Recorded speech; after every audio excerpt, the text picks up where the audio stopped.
पहलगाम में आतंकियों के द्वारा बेकसूर सैलानियों को मारने के बाद आज जंग के हालात भारत पाकिस्तान के बीच खड़े हो गए हैं। जिहादियों का पनाहगार पाकिस्तान अपनी कायराना हरकतों से एक बार फिर अपना चेहरा दिखा दिया है। उसकी सारी करतूत बेनकाब हो गई है, लेकिन जिस तरह का जवाब भारतीय फौज ने घुसकर दिया और मारा, इससे पाक की तो मिट्टी पलीद हो गई है। आसमान में संशय के बादल और तरह तरह की बातें तो हो ही रही है। इस बीच शेयर बाजार में भी काफी हलचल है और इंडिया विक्स इंडेक्स भी काफी ऊपर चढ़ गया है। इंडिया विक्स बाजार के खतरे को मापता है। किस तरह की डर, आशंका या फिर कुछ कोहराम मचना है तो ये इंडेक्स उछाल मारने लगता है, जबकि शेयर बाजार में गिरावट देखने को मिलती है। कहने का मतलब यही है कि जब शेयर्स गिरते हैं तो इंडिया विक्स इंडेक्स चढ़ने लगता है और खतरे या अनहोनी का संकेत देता है कि अभी आगे कुछ बड़ा हो सकता है, क्योंकि भय का वातावरण छा जाता है। शुक्रवार की सुबह इंडिया विक्स इंडेक्स 5% की उछाल मारकर चढ़ गया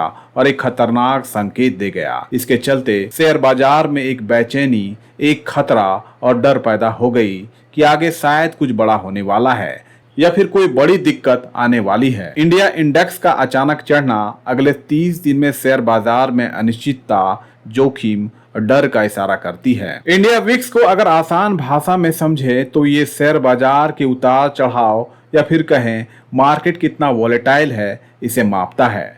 इंडिया विक्स का पूरा नाम वॉलेटिलिटी इंडेक्स है। आज जब ये इंडेक्स चढ़ा हुआ है तो इसका मतलब है कि निवेशक घबराए हुए हैं।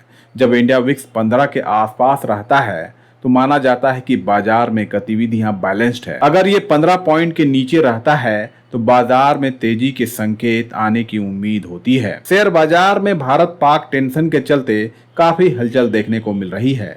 जंग की आशंका को देखते हुए गिरावट भी हुई है।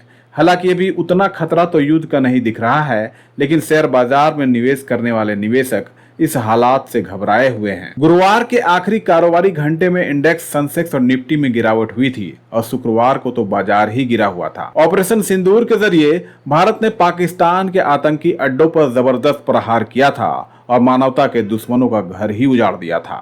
भारत की कार्रवाई में 100 से ज्यादा आतंकी मारे गए। इसके जवाब में पाकिस्तान ने भी भारत के शहरों में हमला किया, लेकिन नाकामी हाथ लगी।